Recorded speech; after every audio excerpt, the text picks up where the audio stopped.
Oh, hey there. Remember when I was saying that I was in this little thing called Popcorn Pushers and I said it was really cool? Well, guess what? We have Jiah Peck and Thom on the podcast with us today, the guys who are behind Popcorn Pushers. It is episode number 125 of the Red River Horror Podcast, so sit back, relax, and let's go down those channels of fear. Welcome to the Red River Horror Podcast, where the channels of fear wind through the shadows of your darkest nightmares. From cursed horror films and bone-chilling tales to whispered interviews and the desolate echoes of abandoned places, we explore every sinister current. Grip your oars tightly and brace for the journey ahead. Now, guiding you through the murky waters, your host, Joe Zakrzewski, joined by Red River Horror founder, Eddie Caiazzo.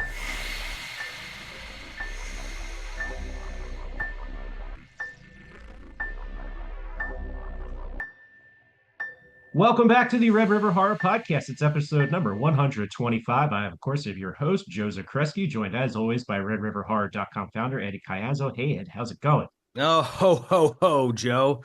Happy holidays, Merry Christmas, Happy Hanukkah, Kwanzaa. If you celebrate it, well, we're wishing you a very, very happy one. I'm doing great. Yeah. The holiday season, we're about to turn the page on another year of horror, another year of great TV shows. I am living the dream today. How are you? I'm fantastic. I'm even more fantastic because speaking of things coming out in the new year, we have Popcorn Pushers coming forward, and I've got Thom and Jiah Peck, the creators behind it, the directive and creative forces. Fellas, welcome to the show. Thanks for having us. Thanks for having us. Yeah, it was a blast. So I got to see it. Ed got to see it. Um, One, we're just gonna riff. We'll just have a fun conversation about Popcorn Pushers. You guys' love of movies, and one of the things I was most impressed with first time I went over to Thom's house was a collection of physical media, which is off camera, something me and Eddie talk about a lot because Eddie's that's something that you've been trying to get more of. Yes, very much so. The physical media space is like I want to do it right moving forward, okay? But I still want to own all the horror movies that I love because I have a rule. I'm not really going to buy physical media films anymore unless they are horror or Christmas. Okay. Okay. It's The two seasons, got it. Yeah. Yeah. Because that's what I watch. That's what I watch the most of. And in the end, I'm sure like a lot of people in the horror space, I have this dream of kind of like retiring, hopefully early at 62, and then taking the show on the road and, meeting people at the horror conventions, selling horror movies, kind of like a nice reference that you guys will appreciate, kind of like having a traveling West Coast video on the road for horror. I'm a former movie gallery employee, so that cuts deep. So yes, Joe. No, I'm glad you guys are here to talk about this stuff because it's been way too long, and we have a lot of other great stuff to talk about too, Joe. We do, and just before we get to deep part of it, I'll give you guys sing your praises real quick for your work that you did on Popcorn Pushers. One, thank you for having me. Let me be part of it. My daughter and my niece, it was they had an absolute blast. I had a blast. There's like the cast is a great group of people. Even the crew, you guys really put together just a really good professional atmosphere, and just the people you had working on it were all very supportive and just working in sync. And it's just like, I don't know, was that the plan from the start? It just kind of worked out that way. I mean, I really wanted just a set full of drama and petty arguments, but Thom was the one to talk me off that ledge. Yeah, I kind of had a no asshole, all skilled people policy, and no, it's kind of a fortunate thing of like a lifetime of just fostering good connections. And Jiah and I were able to bring the best people that we knew to the project, and you included, Joe. And yeah, we're very grateful that it came out as good as it did. Yeah. And, I don't want to give too many spoilers away on it, but I got to give you one of my favorite things right off the bat that I cannot wait to just be like, dude, the wing theater, the model, and the way that seams in and just the marquee changes were just chef's kiss perfect. Yeah, that was just kind of one of those production realities where, Thom and I have made enough short films in the past where shooting outdoors in uncontrolled environments is it just eats into your day, and just sometimes you just it was a production hurdle that we overcame and by coming up with a creative answer, just by instead of set decorating the theater we were filming at and worrying about actually doing like CGI or Photoshop marquee jokes. We're like, let's just do it practically. And that saved us a lot of time in the edit and also just let us have a lot of fun with it as well. Yeah, it's basically our Simpsons popcorn. Sorry, our Simpsons chalkboard gag where we can refresh the marquee with a little witty thing every time. So yeah, really great idea from Jiah, and the design team put it together well. I'm excited for the audience to see it. It was designed by Evan Stutz, a local Allentown-based artist and comedian. He's my first improv comedy teacher. And Oh, then it okay. was constructed by a guy named Daniel Moyer, who has like this kind of production facility at work, and they do a lot of printing for like menu boards, like Panera Bread, things like that. And he had access to a lot of printing for plastic, and he's a skilled electrician and carpenter. So yeah, he put that together in about maybe 3, 4 months, something like that, this past year. That's why So we're talking about the film Popcorn Pushers for folks who don't know. I just wanted to plug it, Joe, on the Yeah. on any. I come from the world of radio, so it's just like, hey, we're speaking with Jiah Thom about the film Popcorn Pushers. No, but that's your guys' creation. Joe is featured in it. It's awesome, and it always amazes me, Jiah. It's funny you say that, like all the hats that you have to wear on an independent or an indie film production, it just blows my mind because I've only been there once to where we had to do everything, but mhm. it's like wow, like carpentry, signs, Yeah. improv comedy, like you just think of all these things like this is like one of your coaches from the past. It just so much goes into these productions. It just blows my mind every time. Yeah. Yeah, I mean, I come from like a sketch background, so it was just kind of doing like little projects here and there for the last like 8, 9, 10 years, something like that. And then this was just a bigger swing of a project that required just kind of, yeah, reaching into the bench and just all the great people I worked with in the past, and Tom included, and just like, realizing people's skill sets and how they can, even sometimes it's like, oh, that person's good at making this. Let's put that thing into the show itself. So, yeah, we're really excited about continuing on for season two. So that's what I think that something that I need an explanation about from anybody here Mhm. on our Hollywood Squares panel. I always call team meetings this because we have a lot of team meetings at work. I'm like, all right, who's on the Hollywood Squares today?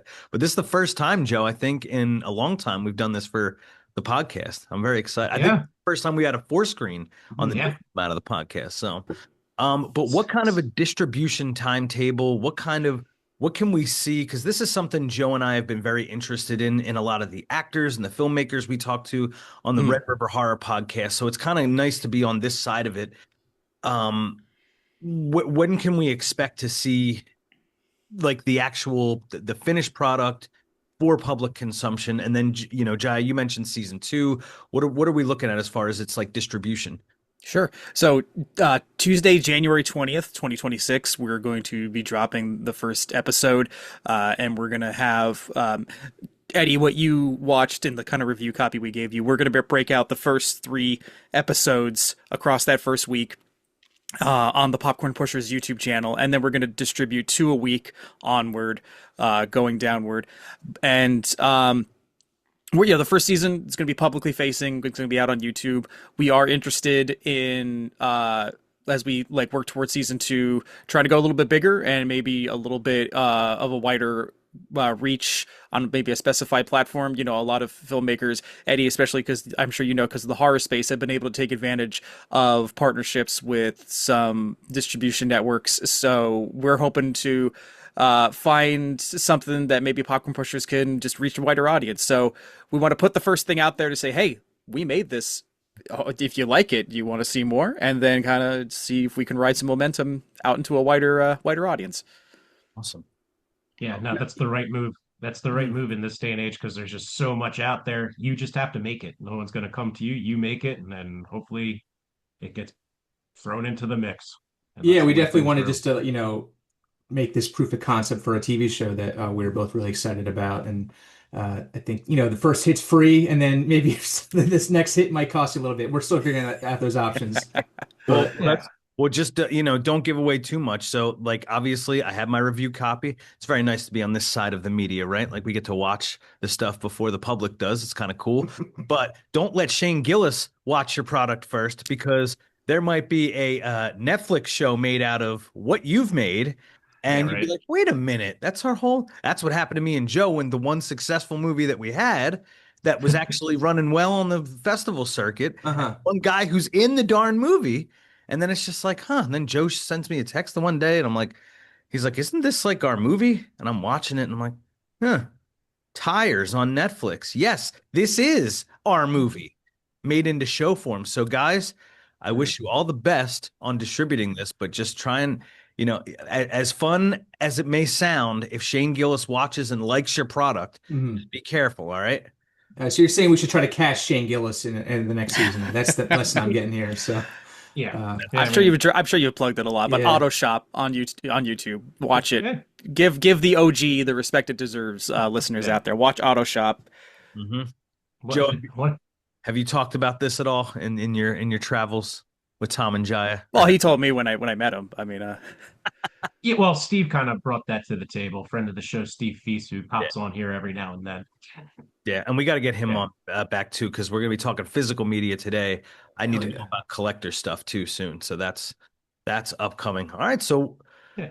Well, let's get you. So, what you're going to look for if you're listening to this for Popcorn Pushers when it comes out in January 22nd on the YouTube is going to 20th. Sorry, January 20th. January 20th on YouTube.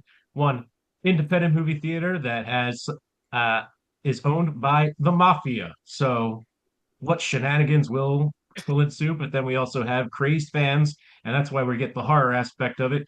Uh, Before we get into physical media, I just want to cover the origin of Knife Dude and where did he come from? And all I know is what he does is he's just ready to stab. Stabby, stabby. Yeah. Knife Dude was honestly, I wanted just to tell some stories about fandom and some of the vocal minority toxic organizations of fandom that have, consumed some of the discourse online. So I kind of want, but I was looking to create some type of like a physical threat, also dealing. So Knife Dude himself is kind of like a combination of like the Joker, Michael Myers, and just all of those just kind of like crazed killers, uh, and we just wanted just to have something that kind of visually popped. We have Joe wearing like that incredible hat with the knife going through his head. yeah, that's So right. Yeah, you can see him in the trailer wearing that. yeah, Yeah, some really funny stuff there. yeah. It was interesting because it's like we're trying to go for like the classic workplace comedy, but how do you introduce, as Jai said, how do you introduce like a conflict that the staff has to overcome? Super crazy fans, but make the thing that they're crazy about this like uncomfortable, horrific franchise that's just all about murder and death, Mhm. and they're as passionate about it as Marvel super fans are about what's going to happen in Avengers Doomsday. So that's where the gag came from, and the fans invade the theater in a very Saving Private Ryan-esque like war sequence with Joe at the front lines charging in, and yeah, that was a lot of fun to film, and our editor brought it together super well. I was really impressed with the final Yeah. thing. Yeah, so being on set that day, watching, there's one scene where it's like I could not wait to see how that came out. It came out so perfect. I don't want to give it Oh, where you guys away. are all charged at the But concession stand and just, yeah, I think the direction that Tom gave you was just like, just embrace your inner asshole and just be entitled and just, almost you want to be spitting in the staff's faces, as you do transactions with them. And we gave Well, everyone like yeah. fake $100 bills because it was like a cash only concession stand. So those were all fluttering in the Oh, wind and I think I came in just I screamed my lungs out when I got yeah, through the door. yeah. Like, let's go for it. No, And I'll presume we've worked a retail job at some point Mhm. in our lives. And my most direct connection was a movie store, and I've had people get really aggressive with me. But Jai, your experience working at movie theaters, which played into the development of Oh, the sure, show, did sure. you? What was like the most chaotic movie experience that you had that may have influenced the Knife Dude creation? It was definitely I worked at two different movie theaters. I worked at the Regal Multiplex in Quakertown for a couple years between college semesters, and one of those summers we showed Pirates of the Caribbean. Uh, what's the one with like Davy Jones' Locker? Dead Man's At World's End. No, oh, Curse of the Black Pearl. That's the first that's one. the That's the first. first one. Yeah. Forgive me. They It go was to the this- lock. They go to the locker in At World's End, which is How number many- 3. So, all right, so It just was number 6, number 6. Dead Man's Chest. Number 2, sorry, number 2, Dead Man's Okay. Chest came out in the summer of 2006. That- So that was one where we had just sold out lines around the block. Just families of 5, just like just wanting the most complex orders, and of course we had just like it was a. But those rushes they go by so quickly. You just kind of get locked in this kind of flow state. So a lot of it was just based on those anxieties of just like the anticipation of the doors opening. Like, oh, it's the 7 o'clock rush Friday night. We're just gonna get slammed. Do we have backup popcorn tubs, and do we have enough pretzels made? And is the slushy machine filled properly? Things like that. All right, Um, let's cut to the chase. How many people walked up to you as Jack Sparrow slash Johnny Depp going, I would like a popcorn? yeah. Like, how many people tried to do that in that instance?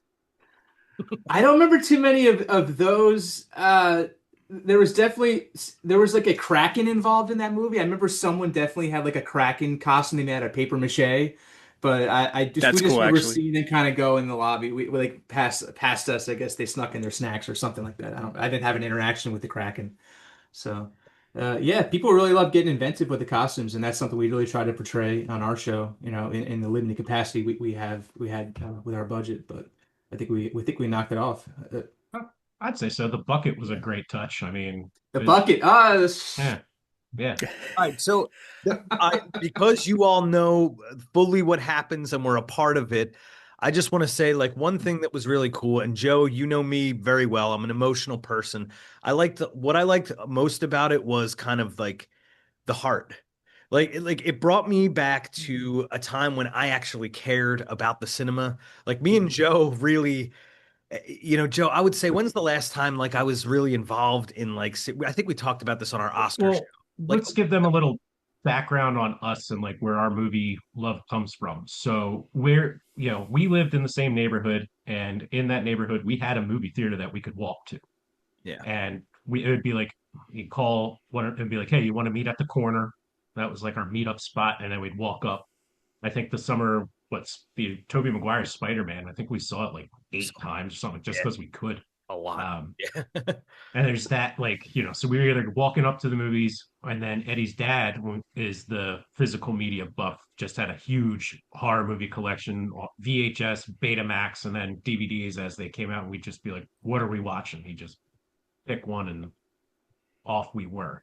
So it's like there's a nostalgia there of going to like just going to a theater that's not like the megaplex kind of thing. Sorry, what theater I was remember this? Where was this at? this was called AMC Andorra 8. I don't know if you've ever been. It's a throwback. But no, Joe, you're setting it up really well. I don't want to stop you. Sorry. it's an LA Fitness now. It is. Tom, you might have driven by it in the Andorra Shopping Center. It's the saddest thing. That's how it goes when when it becomes something just completely like, all right. Yeah, yeah. It was the writing on the wall was that movie theater that's at the Plymouth Meeting Hall now, and that was open. It was a General Cinemas, and then when AMC bought it, I remember hearing someone be like, "Well, that's the end of Andorra." Yeah. And I was just like, no. Rest in And yeah, peace. but like 6 months later, it's done. Because like it was just the best though, this theater. It had the what was it, not Time Cop, but the police trainer arcade games and the icy machine. You The could sticky literally floors. the sticky floor. We're 15, 16 years old and go like, and we're actually going to be talking to Todd Farmer at some point, which is really cool. Todd Farmer, writer of Jason X. Yeah. Jason X was, I think, the first movie, if I'm remembering correctly, the first R-rated movie that I just walked into. We were just like, yeah, one for Jason X, and then we just went in. So like that's what it is. So I am so nostalgic for that time, and like no, it wasn't an indie theater, but at the same time, like it was our theater. It was small. Yeah. We knew the people. Mhm. And when that went away, it was hard, but like I'm kind of pining for that kind of time again, like where you can just go in like, oh, hey, Bob. Yep. Yeah. Mhm. Bucket of popcorn, that kind of, Yeah. it's harder at this age. It's harder even to get engaged as a fan, in things. So like, it's funny, like Knife Guy and, the posters on the wall and popcorn pushers, all these Mhm. huge, like pop culture, like moments, like I would say the last 5-10 years, it's been harder for me to connect with anything. Like I don't have a disdain for the Marvel universe, but I really don't care about it. You know what I mean? Star Wars in the latter sense. Like Joe, I wasn't a Star Wars fan in the beginning, but from episode 1 on, just because that's when I saw it for the first time, I got into it. I got really into it, and then by the time we got to whatever the hell the last one was called, the Rise of Skywalker, it's just like, okay, like it's almost like that book closed. So I haven't, like, the poster on the wall, the connection to cinema that I once had, it's lacking, and I miss it a lot. Like when we did our Oscar show, it's just like, man, when's the last time that I used to pay attention to all the Oscar films? And I think it was The Departed in '06 and No Country for Old Men in '07. I don't remember anything past that except for not really liking Slumdog Millionaire that much. But Really? so Wow. yeah, no, but I'm saying, like, that's I've become disconnected, and this kind of brought me back, and it makes me appreciate other people's passion for cinema. And even like, one of the jokes, I'll just say, because we don't want to give anything away, one of the jokes is cool because it's kind of a riff on the Nicole Kidman AMC commercial. It's funny, like, and it's just like, but it's still, it brought me back. I liked it a lot. I'm really happy, you guys shared it with me, and I'm looking forward to more.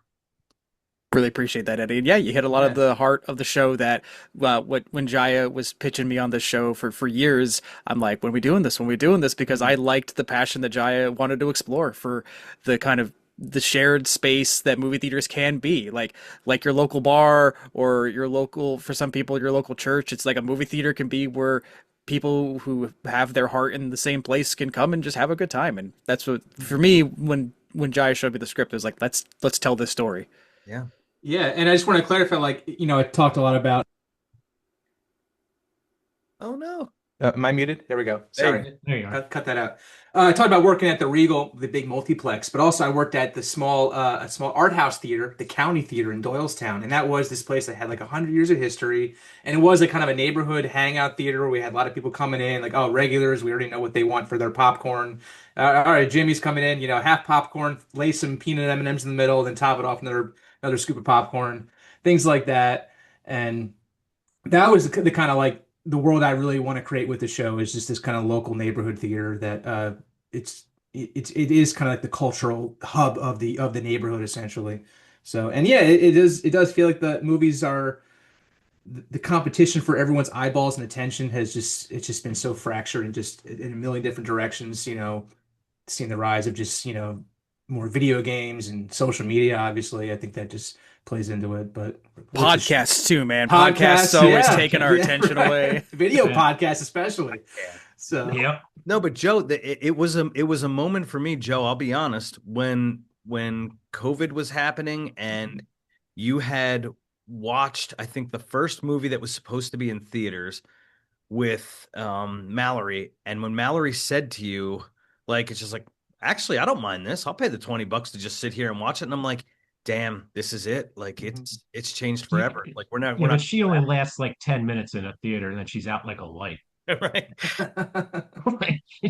But when you said that, no, I thought it's significant at the time. I'm just like, man, we really don't have this anymore. Like, this is changing. Times have changed, and it was kind of sad because, like, it's different from when you and I would go to the theater at like 11 o'clock at night or at 11 o'clock in the afternoon and then get like a pizza or something afterwards. It's just times have really changed. Yeah. And actually, we'll say this for the end because my wife does usually fall asleep very fast in the movie theater, but she stayed up for what is my favorite horror movie of 2025. But we'll let you guess at that a little later in the show. Okay. So, all right. And then as we're still like, let's give it one more beep on, like, pat on your guys' back. One of the things, like, so Eddie and I born and raised in Philadelphia. And as I've gone to more areas around PA, getting to experience like other areas, one of the coolest things is the support you're just getting from the Lehigh Valley. So it's like, one, we got the independent movie theater aspect, but you got the mob aspect, and that comes from your Sopranos fandom. Yep. I know that because of the very nice interview that they wrote up for you on, like, was a Lehigh Valley. Oh yeah, that was a nice article. Yeah, that was really nice. So LehighValleyNews.com. Yeah. Dude, sorry. So let's just make a pact right now, okay? That Mahoning Valley Cinema, all right? It's where is that? Lehighton? Oh yeah, the drive-in theater. Yeah. There's that. Shoot, I'm thinking of the wrong thing. There's Becky's. There's Shankweiler's. I saw The Last Exorcism there. It's right near Beasel's Tree Farm. You can kind of see it. It looks like it's just a regular shopping center store. It's called Mahoning Valley Cinema. All right. Yeah, there's the Mahoning Drive-In. So There's that, but that's Yeah. already well taken care of. We love those guys. mhm. All right, so this is a place. It's in like a shopping center. There's a pizza place there. I saw The Last Exorcism there. It's very small, but what happened during COVID, they closed down, and the people, like, it was independently run, and the people they had to stop because, like, I think like a digital projectors, they were forced to get digital projectors, and they were like minimum $50,000 a pop, and I think there were 8 screens.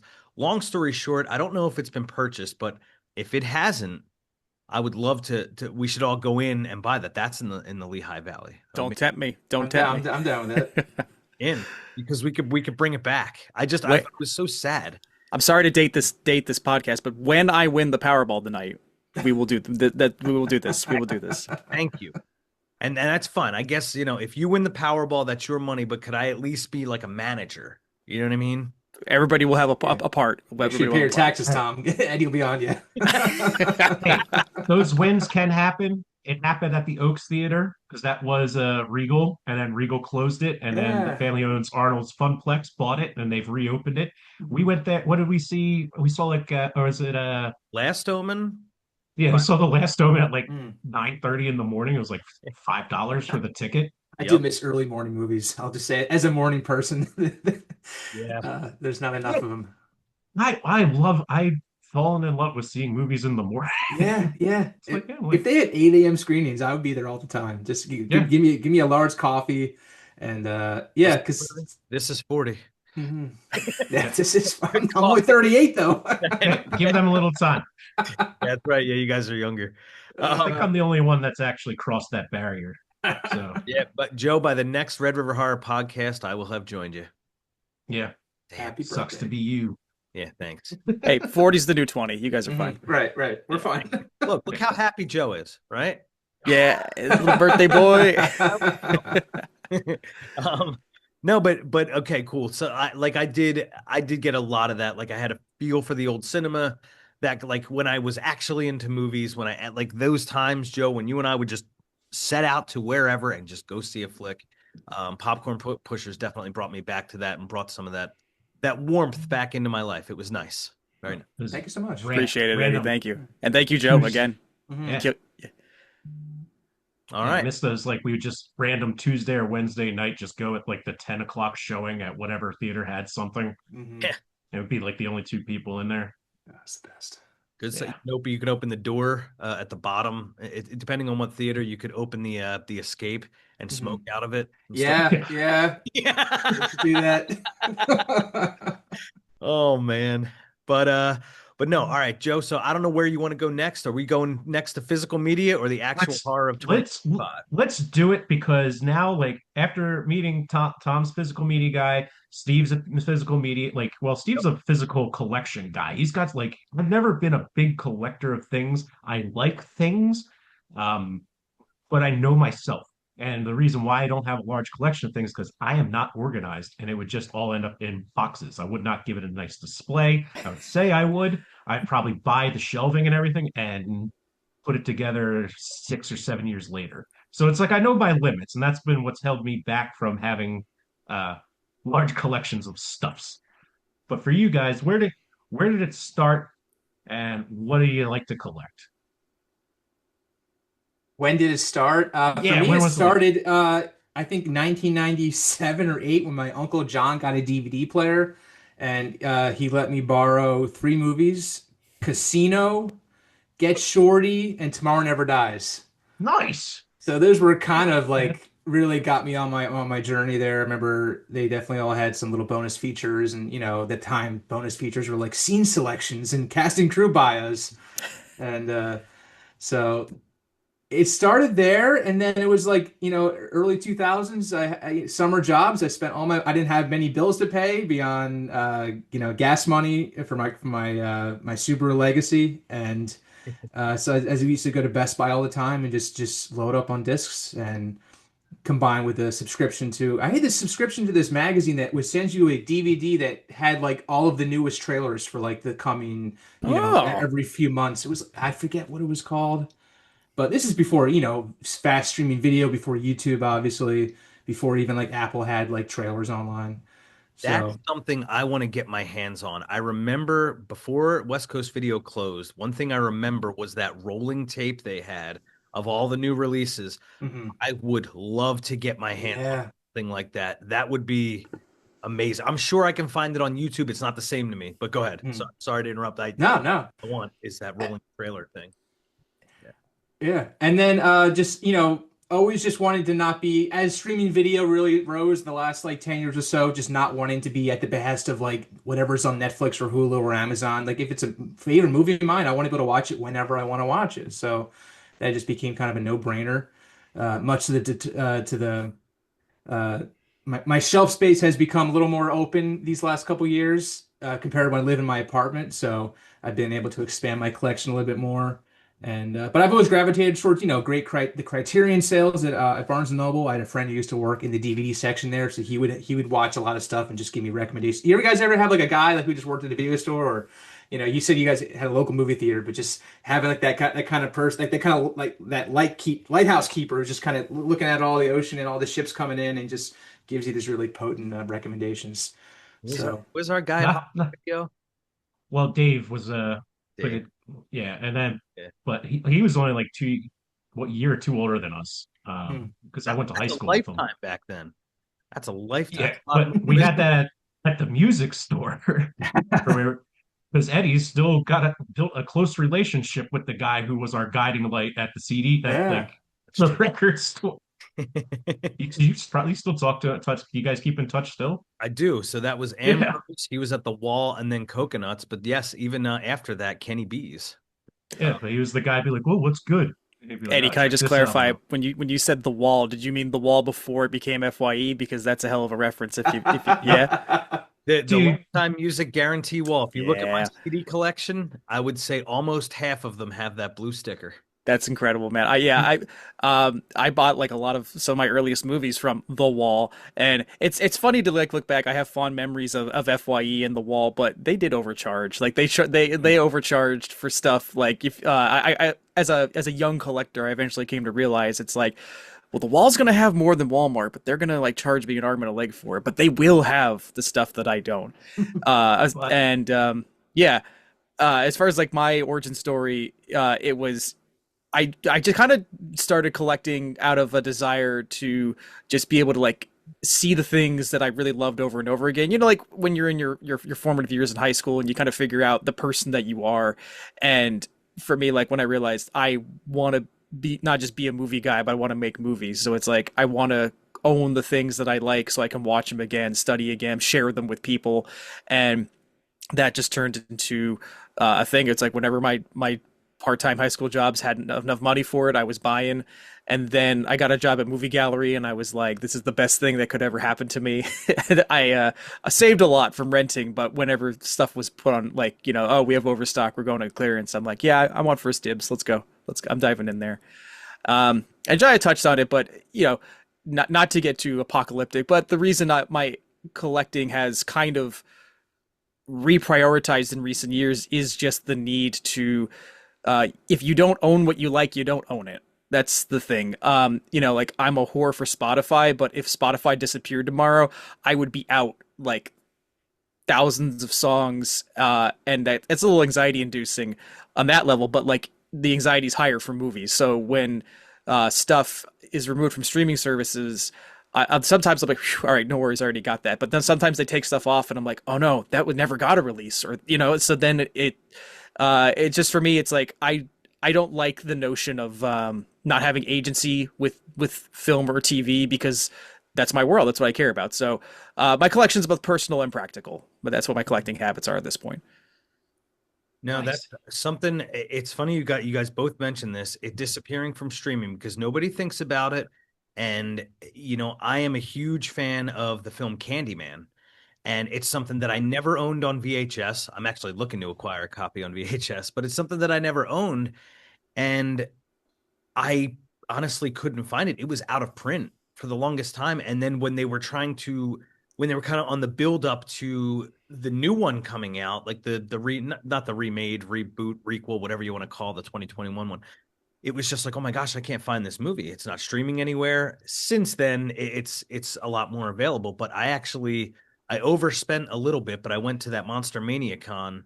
I think it was over in Cherry Hill, and I found a Candyman on DVD, and it was like I'm just like, holy crap! Like I haven't seen these graphics. Like there was commentary on it. There was so much more, and I was like so happy. And I think to myself, it's like, oh my gosh, like what if like this movie in its current form, the way I love it, is gone forever? Because that's another thing that companies are doing on streaming services is they're going backwards and they're editing things. They're doing the George Lucas thing to some of our favorite films, and I hate that. I hate that a lot. So I think it's important. So do you think like as filmmakers yourselves that we could see us all as consumers being priced out of all of the streaming services where all of our favorite films reside? Looking like it. There definitely is like this sense of fatigue where it's like how many services I'm subscribing to Netflix and HBO and Amazon and Hulu and Criterion Channel and and I might even get my money's worth out of all of those. I feel like there was this kind of sense of like it's a hot new show on Netflix. You gotta watch it in one weekend, or else you're going to be behind in the cultural conversation. I feel like that intensity is kind of lessened to a degree, you know, because there's also just so many more shows and movies to watch. Mm-hmm. But Yeah, I the changed my recent approach. the recent analogy I can honestly make is in the video game world, Xbox spent $69 billion, nice, to buy the makers of Call of Duty and all this kind of subsequent companies underneath them to beef up their game streaming service. And then after sinking all that money into it, their game streaming service went up significantly in price. And even like the most passionate like video gamers who liked that service were like, this is too much a month, like for any reasonable person to do. What is this? We're watching Netflix about to acquire Warner Brothers for in the range of 70 to 80 billion dollars. So Eddie, you asked about the price out question. I'm a little concerned that if that much money is being sunk into this, is Netflix going to put the price back on us to kind of, you know, like make up for it? And that could negatively impact not just movie fans, but even just casual viewers. You know what I mean? Like if you've got, you know, just Joe Public who only really wants Netflix to watch just like, you know, comfort stuff or have stuff on in the background while they're folding laundry, is the Warner Brothers deal going to raise the price to a point where they're like, I don't need it at all? That'd be a bummer, in my opinion, because like what they could be missing out on, you know? It's true, but I've actually kind of already started taking that approach. Like I was Yeah. a very early cord cutter back in because like we had Joe, you remember we had Comcast and we had Verizon, and that was it. And when I moved into like my new house in '09, like I got Comcast and it just kept going up. It was like $10 every single year. And it finally got to like 85 bucks for one box. And I'm like, no, I'm not doing this anymore. Like we're done. So then I started finding different ways of consuming things. Like I didn't need on demand anymore. But like I've been doing it for, I don't want to say like for free, but like the Crackles, all of those early services you can think of, I was using those like as my on the reg thing. And then my dad got Netflix, and that's at the time you could share like all these passwords. So when that went away, when I couldn't use my dad's password for Netflix anymore, I just didn't re-up it, and I haven't had it ever since. Mm. It's not like I haven't consumed like Stranger Things or Cobra Kai or something that like I like, but as far as me paying for it, I haven't paid for Netflix in I would say 5 years now, at least. Sure. There are alternate means, sailing the seas, you know, one might say, Oh, but wow. Yep. yeah. But you're Nah. right. Like, but that's the kind of viewer that I am. Like, if something, especially during the Halloween season, like I can like I used to just be able to let AMC's Fear Fest play all day, and I just come in at random times. I'm like, oh, sweet, you know, Child's Play's on, and then head back out, and then come back in. It's like, Halloween 4. Like that's the kind of viewer I can be. So you're right. Like I could totally see if you're just like, why am I paying $30 a month for Netflix if I'm just, you know, if you're kind of checking in and out the way that I would, like if you're just a casual viewer, who's going to pay that? And they're kind of One of bringing back the idea of cable, like on the HBO Max app now. You can actually just like stream all the HBO channels, and Yep. that's something I've been doing more than just like actually actively picking something to watch. It's like, oh, I'll watch the last half of Superman, and then it's gonna start playing 28 years later or something like Yeah. that. So having that on is kind of a nice feature. So yeah, basically the tech bros reinvented cable. So it's just this endless cycle. And you got your first one of the big ones is going to disappear sometime next year. It'll be fully absorbed. Hulu will be no longer standalone. It'll be a Right. On sub Disney option within Plus. the Disney Plus. Which is the What only one that I pay for. How much does that cost? Oh, I have two subscriptions, Spotify and Hulu, and now Hulu's just going to be gone. The hell is that? Sorry, Joe. I mean, you'll just have to log into Disney. It's already Mhm. all Disney anyway. All So right. so, and I thought you were using mine. No, No, actually, we changed how we go about it. So now I'm like, all right, if there's a show or movie I want to see on certain platforms, it's like we'll have it for a month or two, Mhm. drop it, and just start treating it like renting movies at this point where it's just like, all right, I don't need it for the full year. The only one I keep for the full year is Peacock because I have like a deal on that, and it also has all of, like my comfort background shows when you talk about those. Um, and that talk about Community is a big one that I do when I'm doing dishes or laundry. And there's the episode where they're playing Dungeons and Dragons with Fat Neil. And on Mhm. Hulu, they took Mhm. it. I think Hulu and Netflix they removed that episode Yeah. from it, and then why? it's on Peacock. No, it's because there's a I think Ken Jeong's character applies blackface for like Oh yeah, it does. Yeah, one visual forgot about gag that. that's but it's Yeah, everyone points out how terrible it is, but yeah, so well, yeah. Joe, I actually, that's the first way I've heard it put. It's the first time I've heard it put that way. Okay. Renting, like almost like we're renting movies. Cause I do remember when Halloween Kills came out, my one friend's girlfriend at the time, like it's just like I'm not getting Peacock just to watch it. Like, you know me, I'm so like I'm just like I'm not doing that. I'm not signing up because then you have to cancel. But she's just like, I'll do it. And she did, and we got to watch Halloween Kills. But I wonder, that's a good approach. Now, Yeah. how economical can that be? So if like you get your free month, but usually they want some kind of skin in the game. You get a free month, or you only pay the 1 month. You're only paying for 1 month. You're not paying for a year. Right. So you might pay $13, Yeah. but that's And it. that's it. And you watch what you need to watch and then you get out. Yeah. Okay. Yeah. So right now it's like we did in the rotation Apple TV Plus to watch Pluribus. I think I'm pronouncing that wrong, but Pluribus, yeah, you got it. yeah. Yeah. All right, cool. So that's Great show, yeah. It's You yeah. guys will appreciate that. This, all of the freaking Charlie Brown stuff is on Apple TV Plus. I'm like, well, I'm not adding Apple TV Yeah. Plus. So I have that stuff on DVD for my kid. Mhm. Now that works. I Now, also bought the holiday collections just because it was like it's same thing. It's like you bought one property and you're gonna lock that one behind. It's like no, I'm just gonna own it myself. Yep.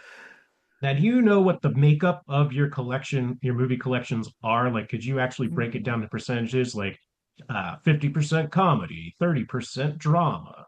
You know, genre how genre no format I could tell you, but yeah, not genre. Jai, do you have a genre breakdown? Uh, I'd say I lean definitely more towards drama, action, comedy, things like that. Very a few, almost no romantic comedies beyond, I guess, the Before trilogy, maybe.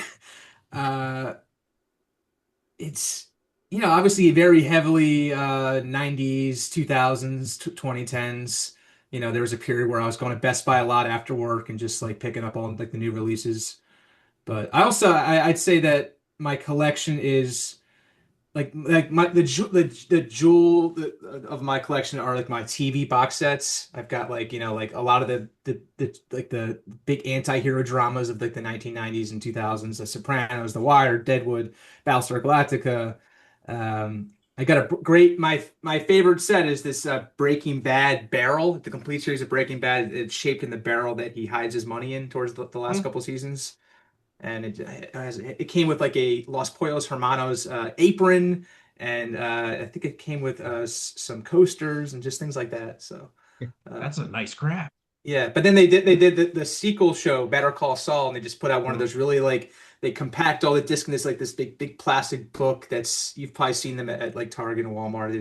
They just cram the DVDs right on top of each other, and like yeah, you figure it out. There's barely any bonus You, features. It you looks got to like be crap. Yeah, you got to be careful with those sets too. So I'll give you a little physical media pro tip. So that's become very popular. These full season collections that are kind of collected in these big transparent brick sets. And what I've come to learn recently is there was a comparison made with the show Star Trek Deep Space Nine, where if you go back to the DVD releases of those that came out and when they were initially released, those were produced on thicker dual layer DVDs that were more durable and could hold more data and would last longer and have less of a risk of DVD rot or anything like that. Now, the companies, in order to save money, are publishing them without special features on single layer DVDs and just packing them in. So you are getting less. You're getting less special features. You're getting less video and audio quality, and you're at risk of DVD rot faster for if you don't if you're not able to meticulously store something in a nice environment. So it almost encourages people to go back and look for the older releases, or you got to make sure you have Blu-ray capabilities are higher because Blu-ray discs are of a more durable quality, more higher data. But we Eddie, like you mentioned, like consumer options. It's the thing. Like some people might only have streaming because they may live in a small space or they can't, spend the kind of money that collection requires. But if you want to seriously collect, there are these like hoops you do have to jump through if you want to make sure your money is going into a long-term protection on what you're paying for. If you buy a $70, or I'm sure, Jiah, I'm sure the Better Call Saul set costs way more than that. But if you're going to spend a couple $100s on Better Call Saul because you love that show, make sure you're not buying a set that you're going to have to replace because of eventual, like technology decomposition. It's something to consider. And it's one of those things where like if you're into something as a hobby, you get galaxy brained about it. But it's also like something that I encourage people who want to get into it. It's like just be careful because these things cost money. Yeah. So is there like an actual benefit to like people who go out of their way to get the steel jackets for the Steelbooks? movies? Yeah, steel books. Very good question. Steel books. They just look Like, cool. yeah, I was like, is it more gimmick or is there an actual like preservation benefit to it? So I actually don't know the science, but I just know that my steelbook of Snowpiercer looks sick, and I'm happy I have it. You know what I Yeah, mean? they definitely make an effort to like really like put like good artwork on the box. It might not always be the actual theatrical poster, but there is some care and consideration put into the design of the steelbook. So yeah, even on the discs art themselves. Because I was thinking, I was thinking, Joe, that's a really good question. Tony Todd's last film was the new Final Destination movie. It was his last movie, and like I'm one of the biggest fans of his. Like I met him, like we started Tony Todd Tuesday. I've just been a huge Tony Todd fan throughout my entire horror life, and so I was thinking because that's his final film, it's like, all right, do I just pony up and get the steelbook of the Final Destination, the latest one? for Tony, yeah. For Tony, that's what I'm thinking. So as long as it's not going to rot on me, what's inside. But Yeah. yes, I've never encountered DVD rot. Tom, Eddie, Joe, have you guys encountered that ever? The So, thing is, yeah, go ahead, sorry, Joe. I was gonna say I've not seen it on the side of DVD. I have more experience with it on the side of like vintage gaming. So I still have like a bunch of old like Game Boy games, Mhm. and the ones with save files, the battery in there is like a lot of them are starting to go. So like it was I think my Pokemon I have the Pokemon Blue, my first one that I got in 1996. Uh, Fired it up just I'm like let's see how the old girl's doing, and the save file it doesn't save anymore. Save file's dead. Okay. wow. So you have to like open it, replace the battery to make it functional again. So there's like places like DK Oldies. There's a place in Jenkintown, not far from here, that I'm trying to remember the name of that retro gaming store, but they'll replace batteries. That's been like a big thing in it happens in like Super Nintendo cartridges, Sega cartridges, like cartridge gaming. That's been a big thing. I like that. Yeah. All right, so now on to something that I wanted to ask you guys about, because Joe, I know you and Thom saw this movie together, and I'm getting a little worried. All right. 28 years later, the Bone Temple. All right. I had this trust in Danny policy that I've been following, And now I'm getting a little freaked out based on what I'm seeing. And I didn't do the Joe D'Angelo method from, Different Take, another YouTube channel, our friend. He just doesn't watch the trailers. He's like, nope, don't want to know. I want to see it already. So I'm going in. I'll start with you, Jiah. Do you think Danny Boyle's going to land the plane on this 28 series that has kind of been built over the last 20 years? We never knew it was going to be a series, but it is now. And I have some concerns. So Yeah, I mean, he's not really known for doing trilogies, but then again, he did come back and do T2 Trainspotting, like a decade later. So, all right. um, Do you think I need as to far as Bone Pet, yeah, I mean, it's not he's not directing it, but also obviously he's very involved in it. He's producing the movie. I do have I'm a little apprehensive because it's coming out so soon, and also January is typically, the dumping grounds for bad movies. So. Yeah, I have not read any reviews. I think I saw the teaser once, but as long as he's coming back to complete the trilogy, if that's the plan, I mean, then maybe it's the two towers of the trilogy where it's still great, but maybe it just doesn't reach the heights of the first or the third one. We'll see. All right, Thom, what do you think? Is Danny Boyle going to land the plane? Are we going to get a good product, a good film? So the one thing that gives me a little hope is that Alex Garland is still the credited writer on the Bone Temple.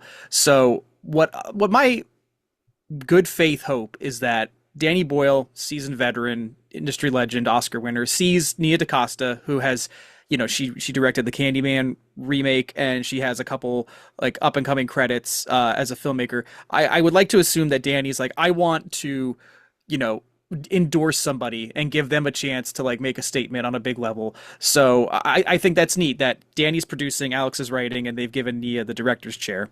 I'm very pro 28 Years Later. I'm aware of how divisive that movie was, even like with Joe when we saw it together.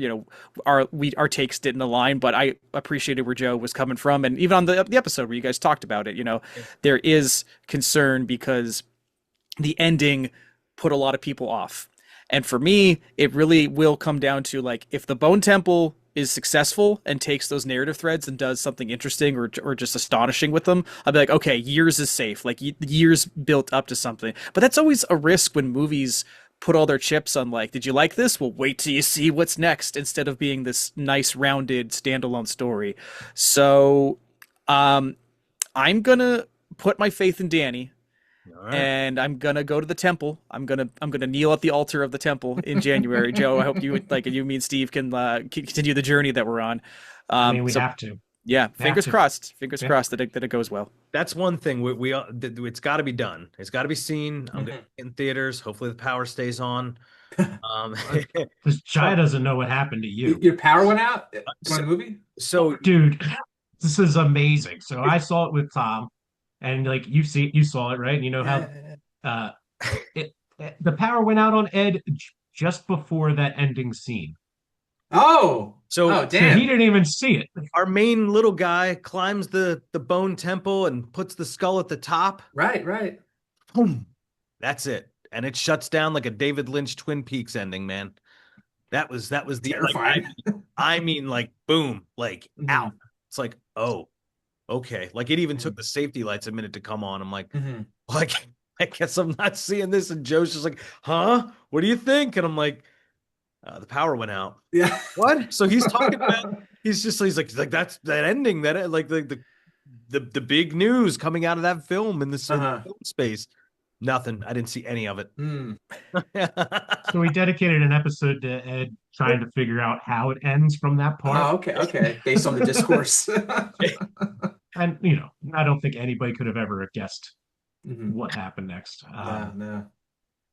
We'll just see what happens. I think what I was like optimistically looking for, I mean, we'll see if the questions I have get answered, because it looks like the UK is just a quarantine zone at this point. The rest of the world's doing fine. But it's like the rest of the world seems to be doing okay. I mean, if there's like peacekeeping people coming down, like, the Swedish military guys, it's like somewhere's got to be fine. So. Yeah.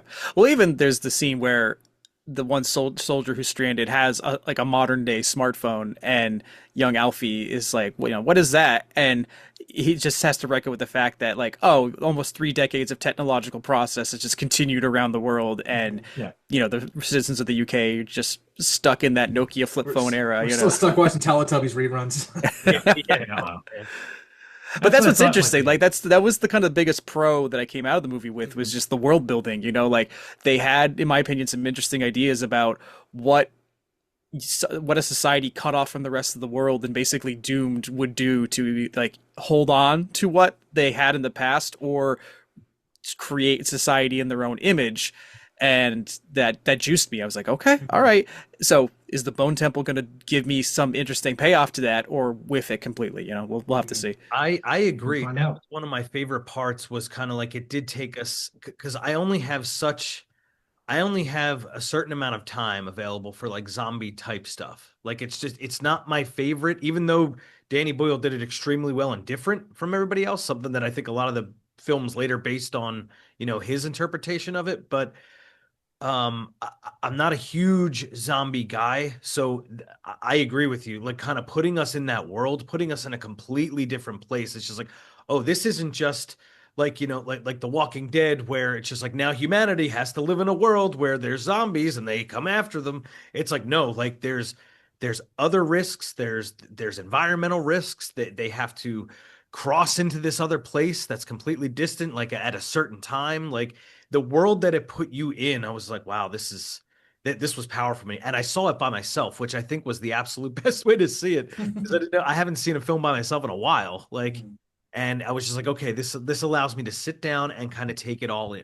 Like, I can take in this world that's been built and kind of feel what the main characters were feeling when, they were in trouble or they were in danger, and, kind of exploring this new place with them. It felt really, really cool. So I think that's probably how I'm going to see the Bone Temple. I agree with you. The world building, the environment, everything about that was just stellar. I'm thinking maybe a 9 a.m. show out in Oaks. And doing Get 9 in a.m. there nice. Oh man, get a nice big Coffee. old cup of coffee. Oh man. Yeah. talk. Yeah. But yeah, no, I'm excited. I saw, but Joe, to some of your concerns, like, yes, alphas, pregnant rage virus people. It's like, it's kind of, I'm seeing a little too much in this Bone Temple here. So it's like, all right, like, I'm just praying Danny can land the plan. I'm gonna stick with my formula from the first time, and then just have faith in Danny. All right.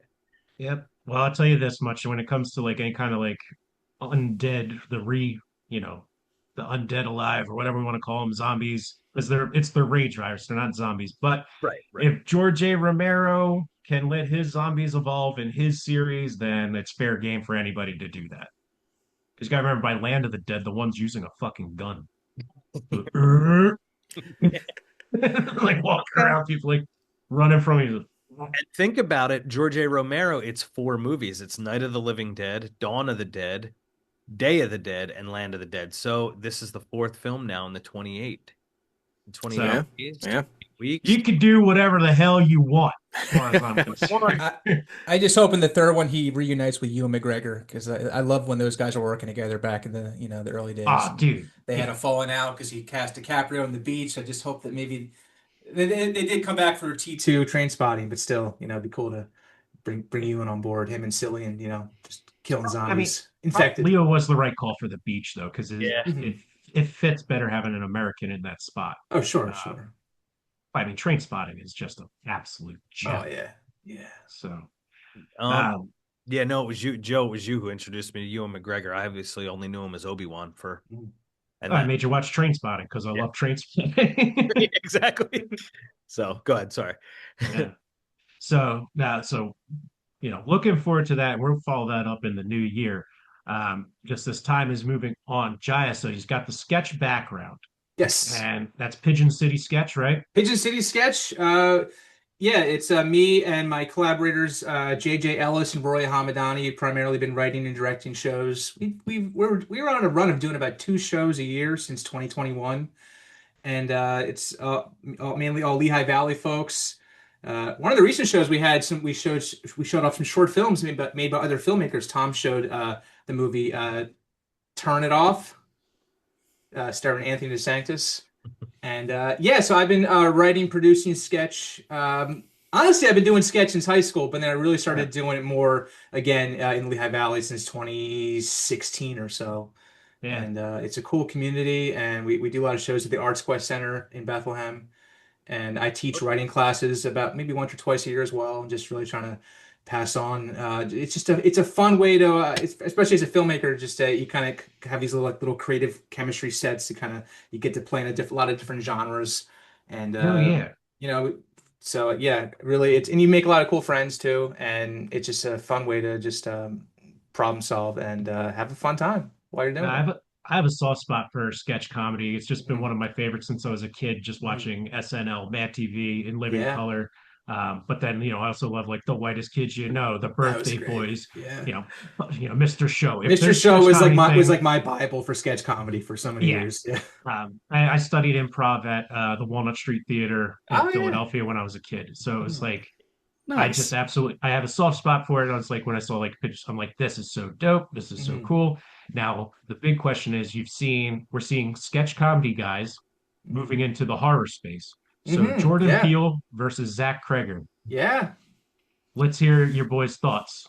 That's what I want to hear. Peele versus Kreger, Oh, I can't sketch compare the comedy. two. There's Fun fact, Joe. Fun fact. Da-da-da-da. Jordan Peele, I don't know if we talked about this in our Weapons and Him episode, but we may have. But Jordan Peele wanted weapons for his production company. Like Oh. he's like, I Okay. want this. All right. And apparently he fired the guy who missed it. So Jordan Peele got him instead of weapons. Ooh. And like he was pretty bitter about it because like that's what he wanted for his Monkey Paw Productions was the film Weapons, and he lost out on it. And I think he fired the guy that lost out on it for him. I think. Hey, when you whiff, sometimes you gotta pay for it. Mm. But here's the thing, what I think makes their movies so good is their sketch comedy background, what they write. Because when Mhm. you're writing a sketch, you have to start, hit a middle, and then land it back where you began. It's like this, like, you can't just be random. You have to layer things in a structure. Mhm. Whereas like you can be more linear. Like I find like a lot of stuff very linear, especially in the horror space, where it's just like introduced to bad guy, things happen, the Mhm. end. It's like a pop. Um, It's like yeah, like but oh, this Yeah, pattern recognition. Yeah, yeah, especially like weapons. The structure of that film is very just like he's like basically doing a parody of Magnolia, but in a horror movie. So with like the narrator and just like all the point of view chapters essentially. So uh, but you still ask me to compare Jordan Peele and Zach Kreger, man. I can't do it. I can't. who's doing it Well, better? just who's got the better movies in your opinion? It's still there's I no real mean, rivalry there, but I think who's I mean, there's Zach Kreger's just done what, two, three? yeah, just Barbarian and Weapons right Barbarian. Yeah, now. But it's been so incredible. Yeah, I mean, I'd say Peele has a distant in terms of cultural impact so far. I mean, Get Out is almost, become memeified in some ways. But Oscar. Us and Nope are just just banger after banger. He's got nothing. Does he have something lined up next? I'm looking Well, at that's the thing. Peele's next movie was supposed to come out in 24, but the writer strikes Right. interfered, and right now it's not even on Universal's release schedule, which a Yeah. lot of people are like, "That's not good." So curious to see what happens. Yeah. And then Zach Kreger's doing a Resident Evil movie, which I'm not really a fan of the games, but whatever floats his boat. So I'll be I there. the Resident Evil thing's interesting. I do like the games, but the old ones, like I haven't played anything probably past four. No, definitely. I haven't played anything past four. But the movies took like an action tone, and the first film I thought was fine. I'm like, okay, like I get it. Like it's you're taking a video game property and making it into a film. It was a little too much action, a little too little horror. I think Silent Hill went the better direction there. Mhm. Um, but Kreger's doing a Resident Evil film. Maybe some of that kind of uh like I don't know what the effect is called, but that kind of like really like aggressive type zombie, like that aggressive, Mhm. like kind of how we saw the people behave in Weapons. That style might lend itself well to Resident Evil. I think so. Like in Barbarian, like we have two frames of reference for Kreger's, and that's Weapons and Barbarian, and like just kind of how the eviler, that's a word, entities behaved that style might lend itself well. That's interesting. Yeah, the path of Resident Evil in terms of all adaptations that it's had, including the ill-fated series that came out, I think like a year or two ago.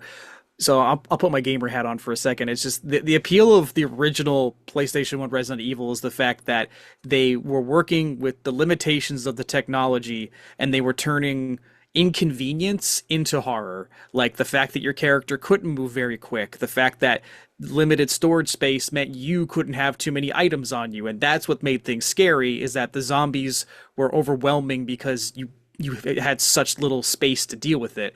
And it's like, how do you translate that into film? Like, do you shoot things really claustrophobically to make the audience feel like in a tight space? And as you said, Eddie, yeah, Paul W.S. Anderson, he just went full action. It was just, let's put Mila Jovovich in front of 50 zombies and have her fire off a machine gun.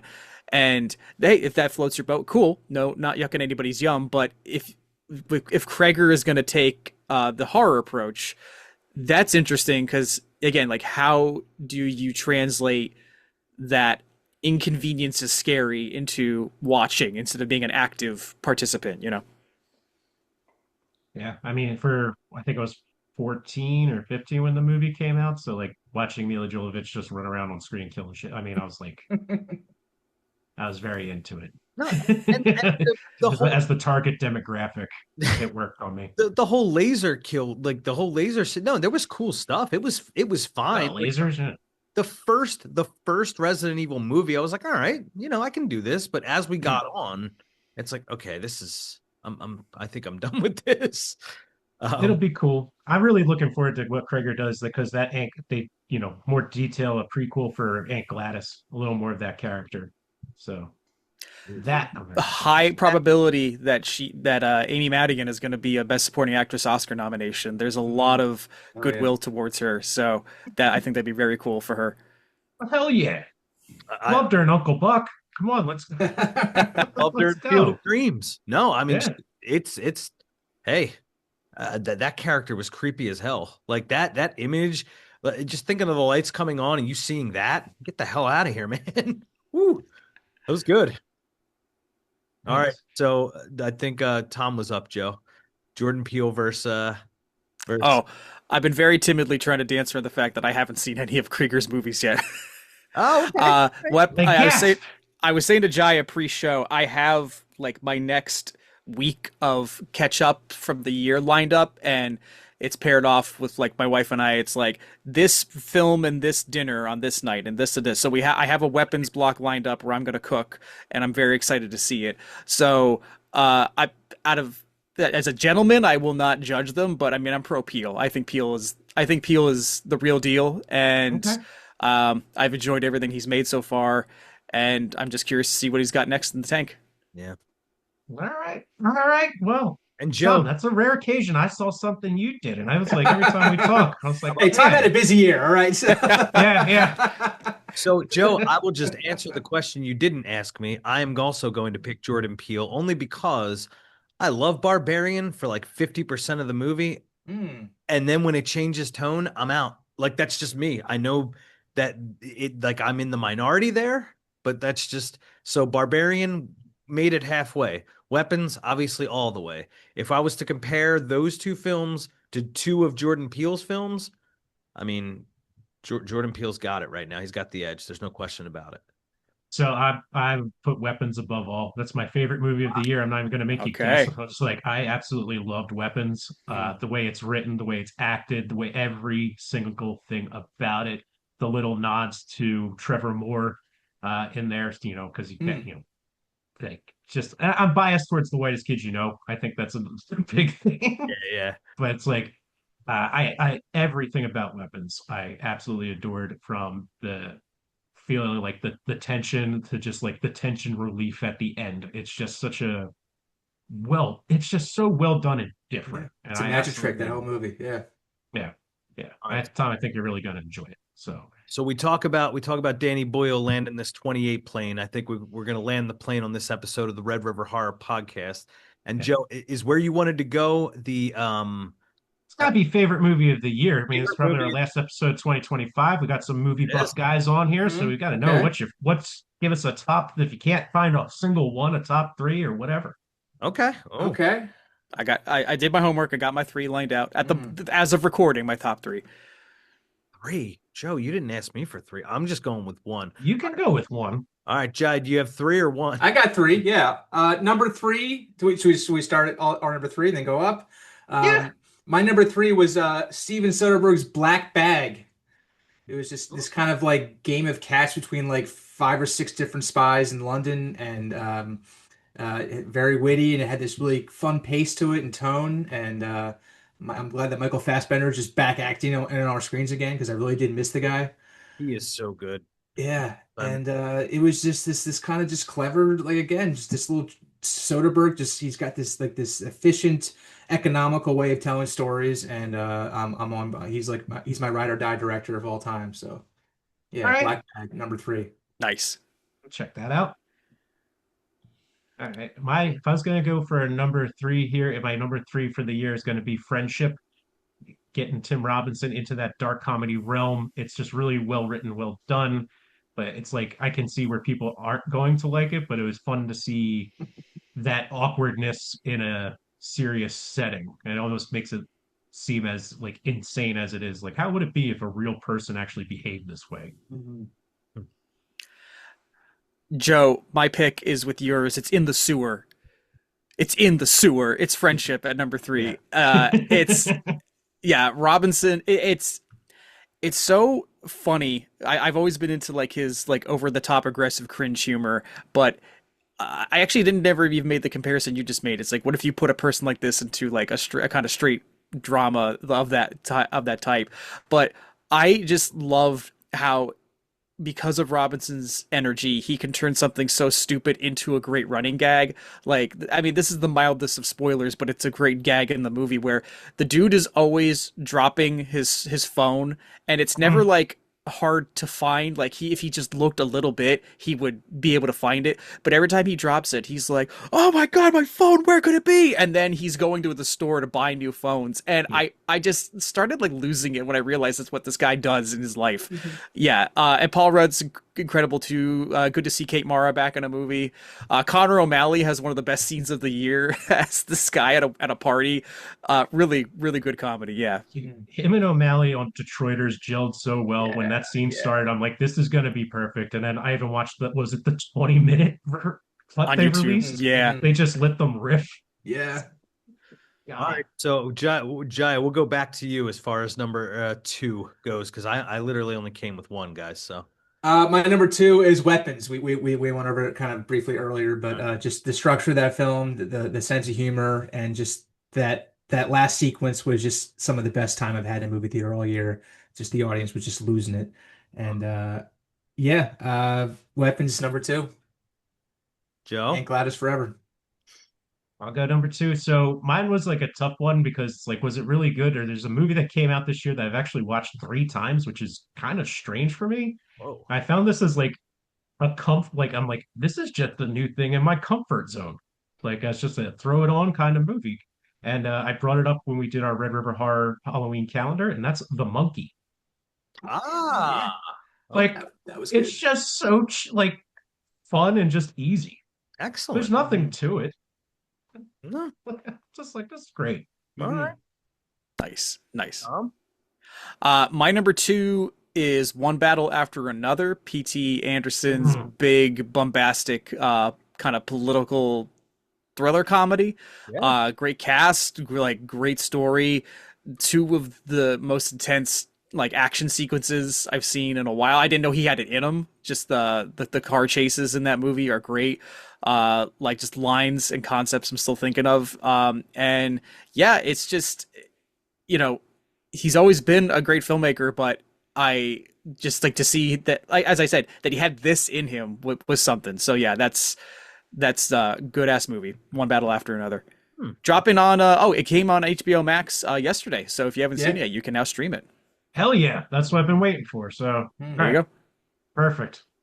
All right. So Guys, I'm not as cultured as you in the cinema space in 2025, unfortunately. That's just the way it goes. It's how it shakes with the time of day I work and with having a Mhm. kid and all that fun stuff. So, Joe, you could probably guess that this was pretty easy. I'm going heart over culture, okay? Heart over culture. We lost Tony Todd. His last film was Final Destination Bloodlines. From the premonition on through to the characters to just the perfect, it's very hard to do horror and comedy and give it the appropriate attention to make something so morbid, so funny sometimes. And that is always the path that the Final Destination movies have walked. I think it's a great series as a whole. Yes, it was slipping when we got to the Final Destination, but Final Destination 5, they brought it back. And if you don't know, it's pretty wild. It ends up being a prequel, which was pretty darn cool. We spoke with Jeffrey Reddick, kind of hearing him talk about, the last scenes, the last dialogue that Tony Todd had on screen. And it's weird, man. Everything about that movie just did it for me. Again, I know it's not an Oscar winner. It's probably not a Saturn Award winner. It's probably not a Chainsaw Award winner from Fangoria, but number one, Final Destination Bloodlines and Tony's last monologue ever on screen was just unbelievable. Yeah, and Jeffrey confirming that that was ad-libbed. Like, Yeah. there's like, he knew his time was up, and it's like, hey man, this is Damn. probably the last scene you're ever gonna shoot, and it's just a very Oof. heartfelt message about life and death. Mm. Um, so that's direct. That's more. That's not even his character. That's like directly from him, which is pretty cool to learn. And it's just a background. We love Tony Todd back when we were doing like Twitter hashtag games. We did hashtag Tony Todd Tuesday. So like memes and gifs of Tony Todd. And he would interact. He had a blast with it too. Yeah, he loved it. Like he would Yeah. retweet, he would comment, he would favorite. Like it was wild. Yeah. I don't want to derail too hard, but I just want to give a recommendation then if you're a big Tony Todd fan. He was in a video game released last year, Indiana Jones and the Great Circle, which was a big budget kind of return to like what if movies just got licensed games, and Tony Todd is what the antagonist in the game. And it recreates the vibes of an indie adventure. He's going on a globetrotting quest to solve a mystery, and Tony Todd is the villain in that game, and he was wonderful in it. So that's worth checking out. Yeah, Fun game. Tony he had a couple good bursts right before the end. So before you guys give your favorites of the year, that's actually something just quickly. I don't want to derail us because we're trying to land the plane, but I'm thinking of getting a video game system just to play in. So like I watched Popcorn Pushers, like I wake up before everybody else in the house and I'm like, all right. So I watched it. I'm looking to kind of maybe put a video game into that time slot on the weekends, like just a Saturday or Sunday morning at like 6:30, throw something in. Is that available on the PS4 or the Xbox One? Because I'm not going next gen. I'm just not. It's not available on either, unfortunately. It is a current gen game. Yeah. All right. All right. Was it an Xbox Cloud Gaming? Yeah, it actually is. That's a subscription service. So you can play it on your phone if you just Bluetooth a video game controller to it. So yeah, you could do that. Okay. All right then. Perfect. And it's Indiana Jones And the Great Circle. and the Great Circle. Tony Todd, my man. Rest in peace. Final Destination Bloodlines. I can watch it over and over again. Joe, I loved it. Oh man. Good times. Good times with that film. Good times with that series. All right. I turn it over to you guys. All right, Jiah, number one. Friendship. Oh, More movies about Whoa. guys being dudes and how it's probably wrong that we're all friends with each other in some way. I don't know. Yeah. No, it's like I think I saw one quote about like just like what if like just a bit just ruined your life essentially. And yeah, I just thought it was the funniest thing I've seen in theaters in a long time. And Tim Robinson has just become this kind of like this impotent voice of anger that I think we're all feeling in some way. And it was just great to see him just kind of just explode on screen like that this year. So Yeah. that and the Chair Company. Yeah, the Chair Company is fantastic. Yeah.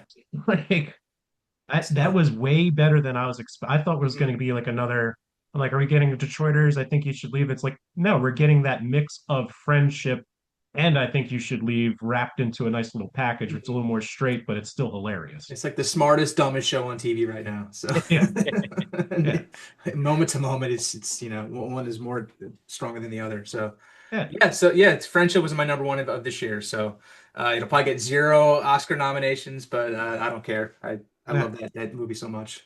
Heck yeah. Yeah, I'll tell you this. So obviously, I already said Weapons is my number one, but I feel there's one coming out. Is it this week or next? It's going to be technically 2025. Also with Paul Rudd, I feel like this Anaconda might Oh yeah. knock off and get in there because I love the concept of it. Mhm. I cannot wait to see it. It's starting to win me over in some of the marketing I'm seeing. I was like, because I don't really care about the original Anaconda. I know culturally it's funny, like the MTV times and all that. Mhm. Ridiculous. But you're right. It's starting to win me over. As I'm seeing more about it, I'm like, all right, this could be pretty funny. This could Yeah, be pretty funny. So, huh. All right, something to look out for. Yeah. I'm very down with meta movies. I feel like they don't happen too often, but this is going to take it and ride with it. Let's go. I'm into it. Yep, absolutely. All right. Number yeah, ones. number one. My number one is probably going to sound like a cliche because of how beloved it is, but man, Sinners was so good. Just this, unexpected action horror movie that has music at its heart. The cast is just having a great time. The 1920s is one of my like just favorite periods of American history anyway. So if you're gonna pack this much, kind of like cultural lore and like focus on music and family and just all this stuff into one movie, it rides so many effective tones. It's got a couple incredibly shot sequences. Of course, the one that everybody talks about, but there's other pieces in there where you just say this is gorgeously shot. And I just kind of love the enthusiasm that it brought out in terms of Eddie, we talk about like what gets people to the movies. That became an event film for this year, people being like, oh, I got to get in the conversation on Sinners. So I liked what it was, and I kind of liked what it represented in terms of like the movie culture of this year, is that it gave people something that you had to see. So that's my number one. I really enjoyed it, and I'm really grateful it came out. Yeah, I got to do the Sinners trailer thing. They put me on Yeah. a trailer and they put like a teeth put in my like I got like silver teeth put in and you Nice. know I got converted. So I'm So that was definitely fun being I in the I missed promo process. yeah, no, I missed, so that's my weapons to you, Tom. I missed Sinners, but it is on the list. I will have one extra day off, so I'll be off on the 26th, and I'll be off on January 2nd. So those are 2 days where I'm off. That it's like, okay, if I don't finish these, like if I don't get this done, like it's going to be a bad year looking ahead. I'm going to be behind. So Sinners is on that list, and I will get it in. And I do have a 4K TV finally, so or not finally. Oh, nice. Since COVID, I took the leap, so I'm excited. Dope. Yeah, no, I mean this has been a blast, guys. And we'll probably try and snag you and get you back on Yeah, sometime next absolutely. year. Yeah, it's be fun. Do some Anytime. more I've of this. I've been listening to you guys since I met you, Joe, and love what you do. So yeah, anytime. I Yeah, just no, like talking movies with people who are also jazzed about movies. yeah, it's fun. What do you want to talk about the weather? Yeah. No, it sucks. Well, more importantly, know if you're listening, watching, however you consume the Red River Horror Podcast, thank you for a huge year. I mean, monster impressions during Red October, just more than we've ever had. We're on TikTok now. That has been going better than Instagram has been going. So it's just the people that are consuming this show and consuming Red River Horror. There's big things ahead for us in the coming year. Some big interviews. I already teased Todd Farmer. He is interested in coming on. He's got books coming out. If you didn't know, he put Jason in space, and he also, Joe, this is something we can talk about with him. He I was have that rough draft. you I have don't have a lot of collections, but I do have an original draft of the Jason X exactly. script. And also he was for a time tasked with finishing the Rob Zombie Halloween. So we have a lot of interesting things to talk about with him. That's upcoming. Our good buddy Steve from Preston and Steve. Heck of a year for their Yeah. site. We lost Pierre Robert, a great one this year. And as far as the Preston and Steve show goes, like they went through some changes this year as well. So a tough year professionally, but I just want to say through all of it, everybody's been there, listening, watching, reading the site, in at least record impressions as far as we've ever had. So thank you, as this is our last episode of the year. And then on top of that, we look forward to Popcorn Pushers coming out for your consumption on January 20th. So I think I got it all in there, Joe, I believe. So I'll turn it over to you till the end. I just want to say thank you. Yeah, dude, you got it all. So check out Popcorn Pushers on January 20th on the YouTube. Very excited. At some point, you might see my mug. So, hey, get on that. Yeah. What a year 2025 has been. A lot of fun movies, a lot of fun discussions. And hey, that's all I got. A lot of fun stuff lined up for 2026. Let's kick some ass and have a good time. And it's been episode number 125 of the Red River Horror Podcast. And remember to keep traveling those channels of fear. Thanks so much for tuning in to the Red River Horror Podcast. Don't forget to follow, subscribe, like, and share. For great written horror content, go to redriverhorror.com. On Spotify or Apple Music, leave us a comment. Or if you have a thought about the show, just email redriverhorror@gmail.com. Thanks for listening, thanks for watching, and as always, thank you for following those channels of fear.